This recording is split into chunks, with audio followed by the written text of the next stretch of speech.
ஒரு 10-12 வருஷமா ஒரு புது ட்ரெண்ட் நான் இப்போ பேரண்ட்ஸ் கிட்ட பார்க்குறேன். என் குழந்தைங்க கிட்ட நான் நோ சொல்ல மாட்டேன், நெகட்டிவா ஒரு விஷயம் சொல்ல மாட்டேன், இல்லன்னு நான் சொல்ல மாட்டேன், இந்த மாதிரிலாம் சொல்றாங்க. இது அவசியமா அப்படின்னு கேட்டா, ஓரளவுக்கு அதில உண்மை இருக்கு அப்படின்னாலும், நம்ம ரியாலிட்டி என்ன அப்படிங்கிறதையும் நம்ம குழந்தைங்களுக்கு உணர வைக்கணும் அப்படிங்கிறது மறுக்க முடியாத உண்மை. அதுக்குன்னு மூஞ்சில அடிச்ச மாரி நோ, இல்ல, மாட்டேன் அப்படின்னு சொல்ல வேணாம். அதுக்கு பதிலா இந்த 3 ஸ்டெப்ப நீங்க ஃபாலோ பண்ணுங்க. முதல்ல ஒரு குழந்தைகிட்ட நம்ம மறுப்பு தெரிவிக்கும்போது, அதுக்கு உண்டான லாஜிக்கல் ரீசனிங் நம்ம சைட்லேருந்து நம்ம ஏன் சொல்றோம் அப்படிங்கிறத பொறுமையா எக்ஸ்பிளைன் பண்ணும்போது குழந்தைங்க கண்டிப்பா புரிஞ்சுப்பாங்க. இப்ப வர குழந்தைங்கலாம் ரொம்ப லாஜிக்கலா கரெக்ட்டா திங்க் பண்றாங்க. அதுக்கு உண்டான கரெக்ட்டான கேள்வியும் கேட்குறாங்க.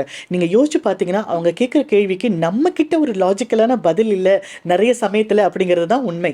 அதனால ஒரு நோன்னு சொல்றதுக்கு முன்னாடி லாஜிக்கல் ரீசனிங்கோட எக்ஸ்பிளைன் பண்ணிட்டு, அதுக்கப்புறமா அதனால தான் அம்மா வேண்டான்னு சொல்றேன் அப்படின்னு சொல்லும்போது, குழந்தைங்க அக்செப்ட் பண்றத நீங்க கண்கூடா பார்க்க முடியும். 2வது, ஒரு குழந்தைகிட்ட நோ சொல்றதுக்கு முன்னாடி, அந்த குழந்தை அந்த வேலையோ, இல்லன்னா அந்த பொருளையோ, இல்ல அந்த ஒரு விஷயத்தையோ ஏன் பண்ணணும்னு நெனைக்கிறாங்க அப்படின்னு அவங்க கிட்ட நம்ம திரும்ப கொஸ்டின் கேட்கறது, அவங்களோட இன்டென்ஷன் என்ன? குழந்தைங்களோட நோக்கம் என்ன? அப்படின்னு அவங்க உலகத்துல போய் அவங்கள புரிஞ்சுக்கிறதுக்கு ஒரு பெரிய ஹெல்ப்பா நமக்கு இருக்கும். அதனால கரெக்ட்டான கொஸ்டின்ஸ் கேட்டு பழகுங்க.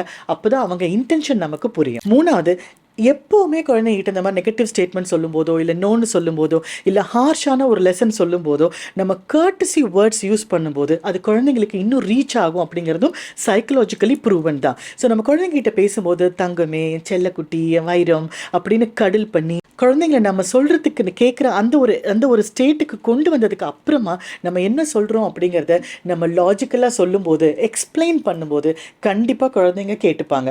குழந்தைங்க கிட்ட நோ சொல்லக்கூடாது அப்படிங்கிறது விஷயம் இல்லைங்க. குழந்தைங்க கிட்ட நம்ம எந்த மாதிரி நோ சொல்றோம், தன்மையா எல்லா நெகட்டிவான விஷயங்கள கூட எக்ஸ்பிளைன் பண்ண தெரியுதா அப்படிங்கிறது தான் முக்கியம்.